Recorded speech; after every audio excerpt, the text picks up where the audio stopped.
Good evening, YouTube, in the trading game. I'm going to do a video on evals, prop firms, everything you need to know about evals and prop firms. I do a lot of that. A lot of people in the Discord are doing it, having a ton of success with it. And it's one of those things I just wish I'd have known when I got started. And that's kind of the purpose behind most of what I'm doing here. So Be Courageous is one of the members, and he was asking me some questions about this. I told him I'd talk about it if he could get into the stream, but he wasn't able to make it. So I gave him a little quick text message and then got to thinking about it. I had put some stuff together already, so I thought, why not get into this? This is stuff people need to know coming into trading. And I'm going to put this in the resource tab in the playbook, and it'll be there for anybody that wants to follow up on it or whatever. It'll also be out here on YouTube. But so I got a lot of information. I'm just going to go with it and try to knock this out. I don't want this to be a long video. So why prop firms? The easiest way for me to say it is it's less tuition to be in the market. You're going to pay tuition, whether it's your money. Paper trading is good to a point. It gets you through some of the mechanics, but it doesn't give you any preparation for the psychology that you're going to deal with. And people told me that. I didn't really pay attention to it, and I learned it the hard way. So I'm going to tell you, and then in the future, you might be saying the same thing, or you'll say, you know what, this guy said some stuff that made sense, and here's what I did. So, like I said, I wish I'd have known that in the beginning. I blew a bunch of money. I didn't really paper trade because I knew there was going to be a difference in trading my funds, and I had it at the time. So I went ahead and got in, wanted to get my feet wet, and feel what it was like, have some skin in the game. So that was a mistake.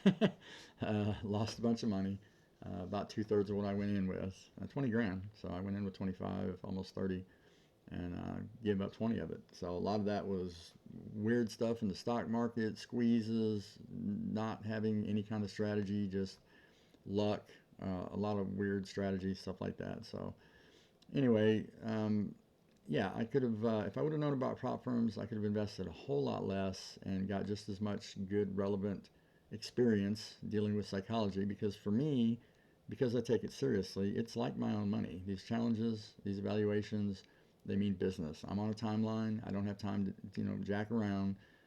If I waste weeks or months doing something like this, it stings just as much as if I'd have lost that much money, because my time is money. So it took me understanding that. When I was buying cheap evals at first at 90% off, 20 bucks a piece, buying them 10 at a time, having 20, I didn't think about what I was doing. I was just trying to see if I could, gamble this stuff, YOLO it. What most people are probably going to do when they get their hands on hundreds of thousands of dollars of buying power. So, get that out of your system, if you can afford it. Blow through those accounts, fail them, and then decide that you want to get serious about a process and set some goals, set some parameters on your trading that are going to step you through those goals. And that's kind of what I did, and that's what I'll show you afterwards, but I want to get through this part right here. So if we're talking about an Apex 50K account, they're on 80% off very often. We just got them for 90% off, but that's a little longer wait. You can get them at 80% off all the time. It's going to cost you about 40 bucks. If you pay that 40 bucks, you've got a month to pass, and then it's going to charge you again as either a fee or you can reset for 40 bucks. So if you can do it in a month for 40 bucks, but I'm just saying you've got 2 months and it's only 80 bucks and you can lose $2,500. If you had the choice of losing your $80 or your $2,500, which would you take? That's pretty much the way you can look at it. If you can trade and pass this thing with some rules, and I'm going to get into the different rules for the different firms, if you can pass it, then it was all good. It cost you 80 bucks at the most, and then you're in your evals. You got to repeat the challenge process, but you already proved you can, and then you're on your way to making serious money. If you can't, then you only lost 80 bucks. So it's really win-win. If you do win, you just go on and continue, but you won't. I'm going to tell you here in a minute why you're going to blow your first PA most likely. That's another story, but everybody told me I would. I said, no, not me, and it happened, and then I was sitting there wondering, how did that happen? And I came up with some key points and some experience that might be helpful for you. But yeah, most people are going to fail it, and that's the percentages, overwhelming odds against us. So again, if you win, it's your money. Once you pass these evals, say you start over, you've got a $2,500 drawdown, and you're immediately into profit. Maybe you lost 100 or two, and then you started winning, drop back a little. You know how you stair step it, but eventually you get up your couple grand, 2,500. Now you've got your cushion. From here on out, what you make is yours. You just have to follow the rules, set up your schedule for your payouts, recognize how much you need to win, understand the consistency rules, things like that. But from then on, it's your money. If you don't win, you lost $2,500 of their money, plus whatever if you decided to pay like a monthly fee or a one-time fee. If you pay a monthly fee, I think it's $85. If you pay a one-time fee, it's $160. So for me, it was worth paying the $160 because I think positive. I'm going to do this for years, and I'm not going to give them $85 per account every month. So that's the aggressive approach. If you are worried you're going to fail it in a couple months or 1 month, really, because if you make it 2 months, you spent the $160 in fees anyway. So you're basically betting whether or not you can make it 2 months or not. And for me, I was going to spend the $160 rather than the $85 and just bet on myself. So that was my philosophy. So that's kind of the tuition part, your money versus their money approach. If you've got a ton of money, God bless you. I mean, and you can do that. That's the way to go. That really is the way to go. No rules, not affected by unrealized gains on drawdown, unrealized profits, things like that. Much better if you can. But if you can't, then this is definitely something you want to consider. And I think futures is probably the most stable and the best way to do this. There's a video also in the same area under new traders about understanding futures. So if you don't know much about futures, that'll get you up to this point. Okay, so on the evals, there's only 3 things that matter, really. The rest of it's all marketing, competition between who can, up the other guy on how many days he can take to pass, things like that. None of that really matters. You don't want to try to beat any kind of day limit on what it takes. If they say you got to take 5 days, well, that's the fastest you can pass it. There's nothing saying you can't take 10 or 15 if that suits your trading style better, and that's going to be more indicative of the way you're actually going to trade. So that's important to know. But so every firm pretty much, here's Apex, 25, 50, 75, on and on. Trade day, similar kind of tiers. Top Step, similar kind of tiers. I'm going to go show you what really matters here and what doesn't, okay? It's easiest for me to do on Apex. On Apex, you've got to decide between Ninja Rhythmic, which is a different platform, different type of connection, a little bit different in the fees and the costs, and you got to have a license. I think it's included though, but a few little differences. Data fees are different. For example, if you go to Tradeovate, which is the one I use, then just a little bit different on some of the stuff, but you use the Tradeovate platform. So either one, but once you pick one, that's kind of where you're at. So, so the second thing that was important is the drawdown to target ratio. And it depends on which one of these you pick, right? So with 25K, you get access to 4 minis. 50K, you get 10 minis. 100K, you get 14 minis. Is this Tradeovate? Yes. So what's important here is this ratio from profit goal to target threshold. Okay, this is probably the most important thing. They're asking you to make $1,500 or you can lose $1,500. So it's a 1-to-1 ratio, 1,500 to 1,500. This is pretty good. This is the best ratio, and it also gives me more than enough to trade. I'm trading a couple micros across 20 accounts. Even if I was trading just a few accounts, 4 minis is a lot of leverage, and with a $1,500 threshold, you can't afford to trade that. Okay, that's $200 a point. You get 1 5-handle loss, and you lost all your drawdown. So it's more than enough. It's more of a marketing thing. Oh, look, I can trade 4 minis. But it makes no sense to trade that high when you're at this level. The only way that would make sense is if you've traded, you've passed, you got your PA account, and you've built up $50,000 of your own money in leverage, then you could start trading, 4 minis.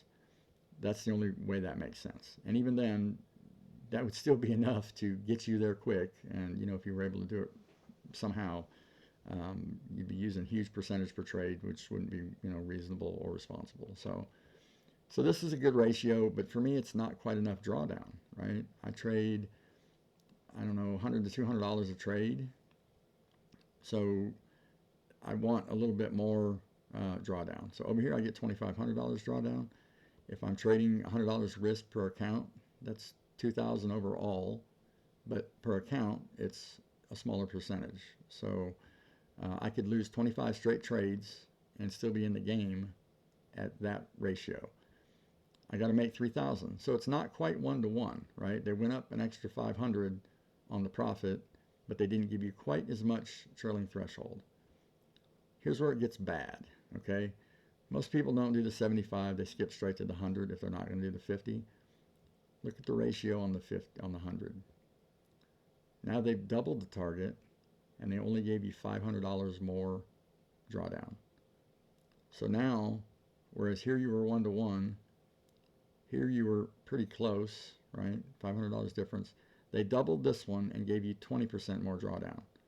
So a 5 times, the ratio was 5 times against you on that one. And the only reason there's such a thing as a $100,000 account here is because there's a $100,000 account here, there's a $100,000 account here. It's all marketing. Once you get up here, you're not going to do anything with 14 contracts. I mean, it's just not. You don't have that much buying power or that much risk. You have that much buying power, but you don't have near the kind of money you would need to sustain any kind of losses trading this kind of size. So it's all marketing.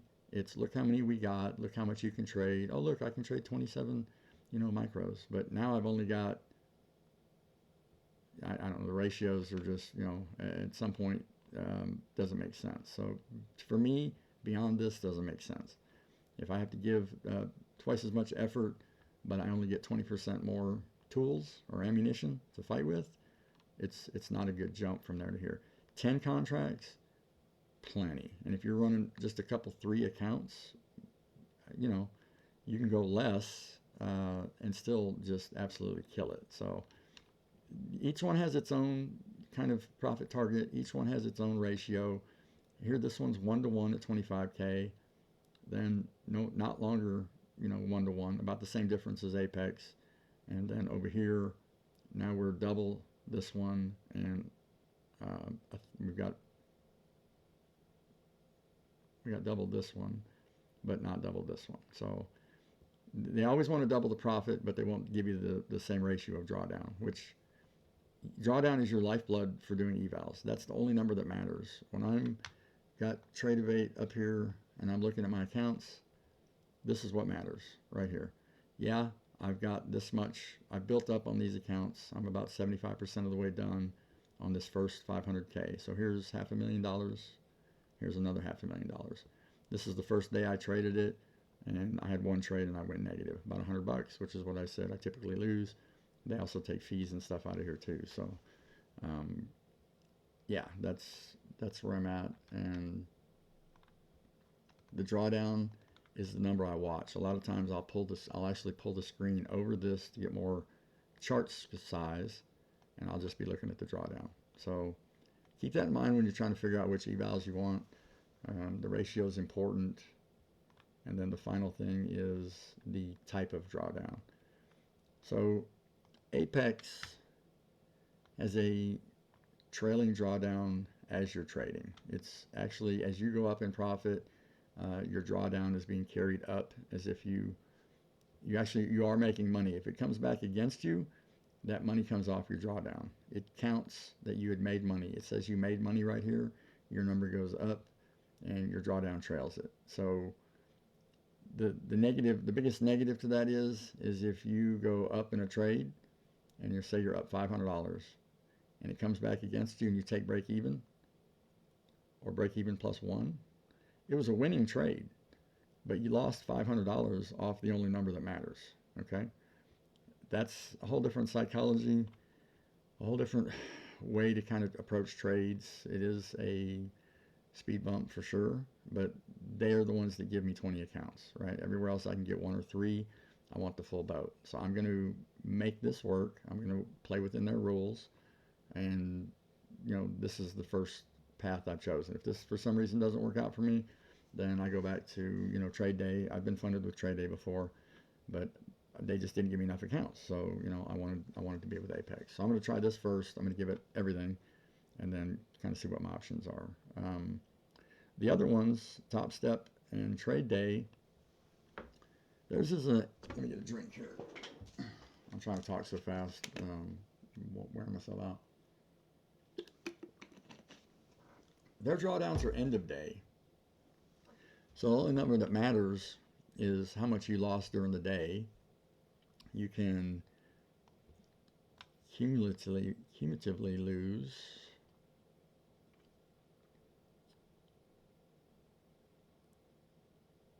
$2,000. So if one day you lose $1,000, at the end of the day you're down $1,000, and the next day you're down $1,000, you're done.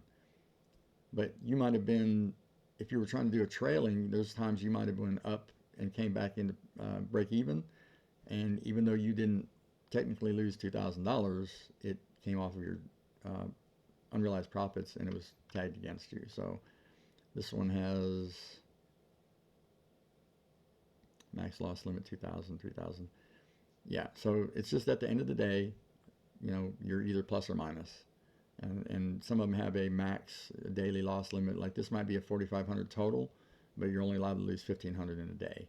And that's probably more down in the details or what have you. So that's pretty much what you need to know. A lot of similarities in everything else, but don't get fooled by just, a bunch of different sizes of account. Pick the one that makes the most sense, that allows you to achieve your long-term goals. Like I already know, this would have allowed me to. This gives me a better chance to, because of the little bit of extra drawdown. If I do start right off the bat and I drop 5 trades, I don't want to be sitting there thinking, well, there went a third of my drawdown, basically. With that extra money, have a little better cushion. Every time I've done one of these, I've gotten off to good starts. In fact, there's been times I didn't even go negative, but the fees. I mean, my first trade was profit, and I never saw true drawdown. So I don't necessarily need it from what I see, but I want it just as a way to always give myself everything I can to kind of take pressure off, because you never know. If you do need it and you don't have it, then it's too late. So I'd rather just plan for that.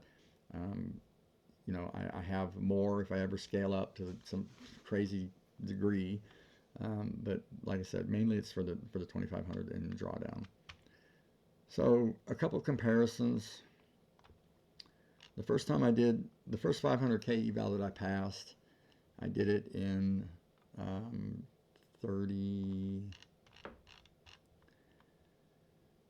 27 trading days.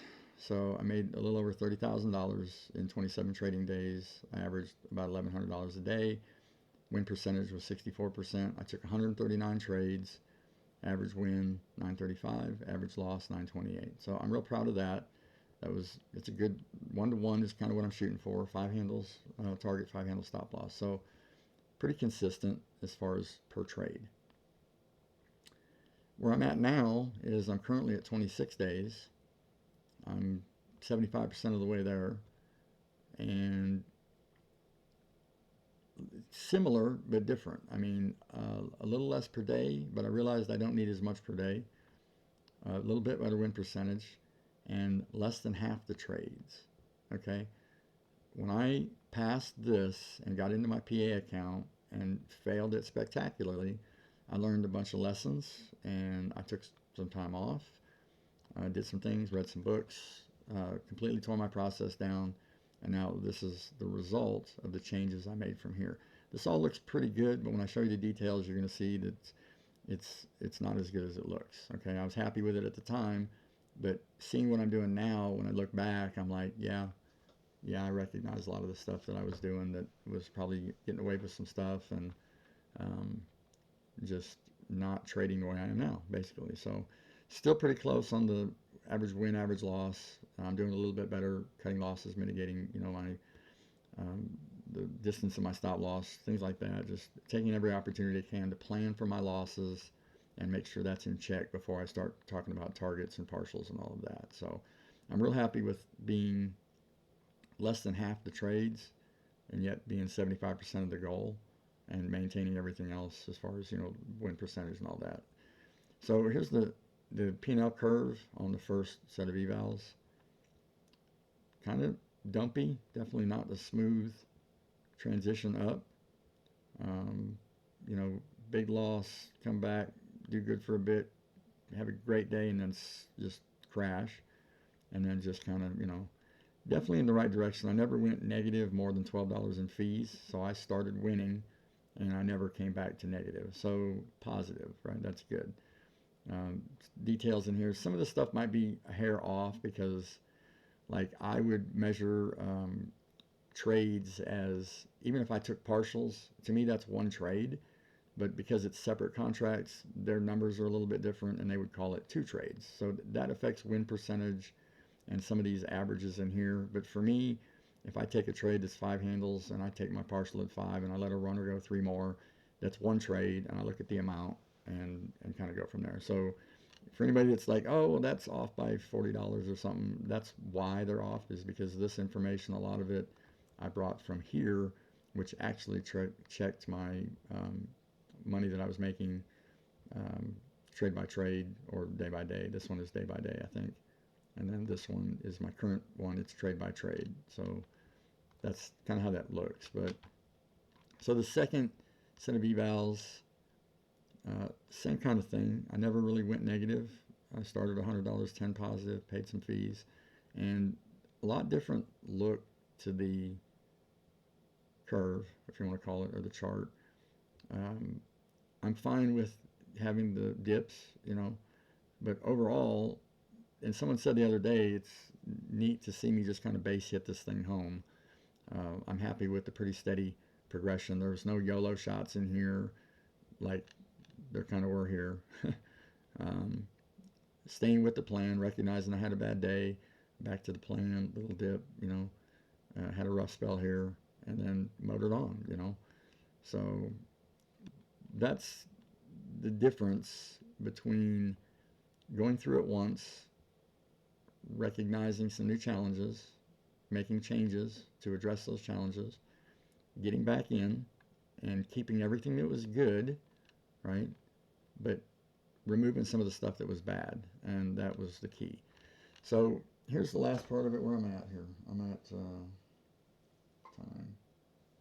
22 minutes, so I'll make this about a 30-minute video.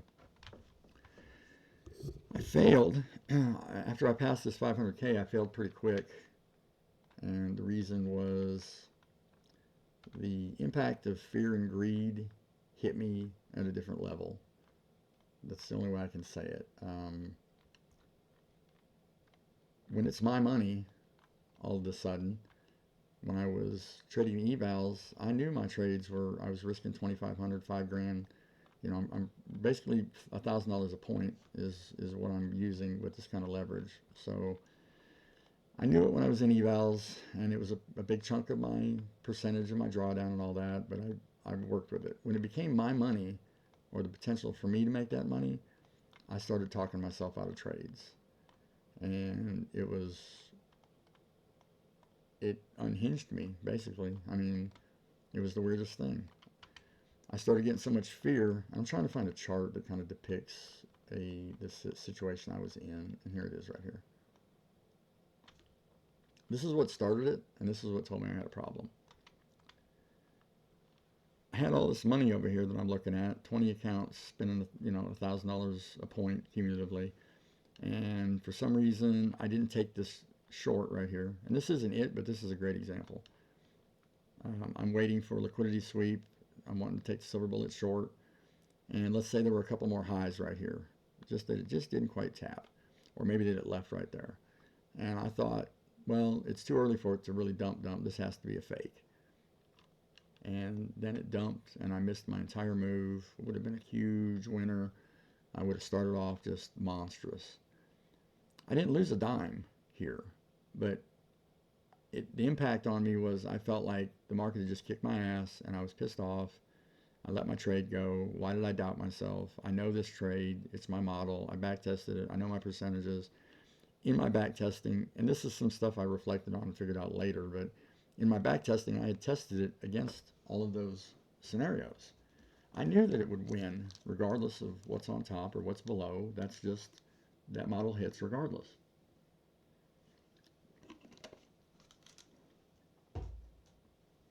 And so that's the trade I need to be taking. And if I don't take that trade, what trade do I take? So I figured that out later and kind of added a little motto of see trade, take trade. I would rather take this trade that is my setup and lose rather than watch it run away and then doubt everything I think I know about what is supposed to be my foundational, part of trading. So it's better for me to just take it. It's going to win most of the time, even if I don't understand it and recognize some things. It's going to win. It's thoroughly tested. So what happened was is I watched that trade run away, and then it started coming back up.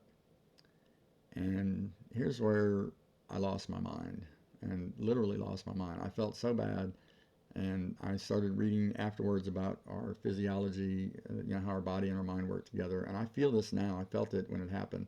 Didn't recognize it as much, but I had a strong urge to feel good. I mean, it was strong. I really, really wanted to get this money back that I didn't even lose. And I started buying on the way up. It's crazy. I mean, I so know better, and yet I didn't have any real control over myself, it felt like. When it got up here, I was pretty much just mashing the buy button, and then it turned around and it just dumped so fast that I was in 5 or 6 contracts on all 20 accounts, and before I knew it, probably half my drawdown was gone before I could hit the market out, and I was sick. I was literally sick, and it was kind of downhill from there. I tried to battle back with micros, but I was just wrecked after that, and felt the helplessness of my situation. I had never encountered that, didn't expect it. People told me to look out for it, and I said no, not me, and then that's what happened. So great thing. Probably the best part of my trading so far was to actually get to experience that and experience it quick. I've been aggressively moving forward on my little journey here, and I didn't try to tiptoe around this. I got right into it, went into my PAs, figured out the difference in the mentality and what it looks like when I'm in the situation. So that led me to read some stuff. I read Best Loser Wins, and now all my trades are centered around how I'm going to win or how I'm going to lose. And what that shows here is in my first groupings, I had some massive losses. Just, I was losing when I was, and these are not trades, these are days. On my other one, I tracked by the actual trade. On this one, it's a day. So this was about a $5,000 day. I lost 3 trades. Down here, I lost 20 trades in 4 days, but I was taking a boatload of trades. This was so different than what I'm doing now. Yeah, I was winning, but when I look at this now, I'm like, yeah, I know what was happening right here. I know what you did when you took 21 trades on Tuesday. I know exactly what you did. Scalping, dips, adding on strength, more scalping, scalped. I can scalp, but it's dangerous, and it causes, all I need is one of these days to scalp bad, and I already know what happens. So I'm trying to get rid of that and get it out of my system. So if you compare these to the better curve, now I'm losing much less, right? These are all manageable. I don't have anything that was too crazy. I think there's one in here, this one right here. Tried to scalp the monthly low, went against me, right? Biggest loss, trying to scalp. 1690. Married my bias, jumped the gun, bad day. But for the most part, everything's within my 1R-ish range, and that's the consistency. So I'm not going to say everybody's going to fail it, but you need to recognize that something's going to change when you get there and plan for it. So I'm taking all the pressure I can off myself by setting my goals the way this is, If I'm trading, this is for 10 PAs or 10 evals. Um, for 10 accounts, I need $3,000 account, and I want to do it in 40 trading days. That's approximately 2 months overall. So $30,000 in 2 months is a $750 daily goal. That's only, I need to make $37.50 per account. I need very little. So $37.50 per account. Trading 4 micros, 2 micros, that's just a few points. And no pressure, reasonable, manageable. This is the pace I'm on as I'm trying to pass these evals. This is the exact same pace that gets me out of working. If I just do this for 30 or 40 days and pass, I don't need to change a single thing. Nothing in my trading changes, nothing in my psychology changes, nothing in my approach changes. I just keep doing the same thing. That $30,000 in 40 trading days is $15,000 a month or $180,000 a year. That's 2 times my current salary. The little pace that I'm doing every day in the Discord that so many of you are just kind of watching me, muddle through. And I've been doing it on this one for 6 weeks. So I've already, demonstrating, at least for now, that I can be consistent at this pace. I'm actually a little bit over on my daily goal now. And, that's fine. The pace requires me to trade 2 micros for 5 points a day. That would be $50 per account or $1,000. I can trade 2 micros. I just need 5 points a day. And I get out of my job easily. That's $180,000 a year. I'm at the very, very, very minimum I can be. I would probably either use 2 and take partial with 1 and a runner with the other. That's what I'm doing right now with 4. But since I just doubled my accounts to 20, instead of doubling my daily goal, I gave myself better risk management. I didn't need to double my daily goal. This goal takes me to this figure. There's no reason to scale up. That's all I have to do. So rather than put more pressure on myself and use more risk, I just stay with a plan that's amazing and less risk. And I think that's the way to go. And again, it's helping me take pressure off. Everything has to be about getting pressure off, getting your mind right, and being able to execute and be precise. And if you're worried about a bunch of other shit, fear and greed and all that, it's taken away from your mental capital. So I can't think of anything else, and my voice is about gone. So yeah, that's my approach to evals. I hope you guys, get something out of that. That's kind of pretty much A to Z, I think, as far as what was important to me and what my experience was. So obviously, if you have any questions, hit me up. Otherwise, give it a thumbs up and have a great night.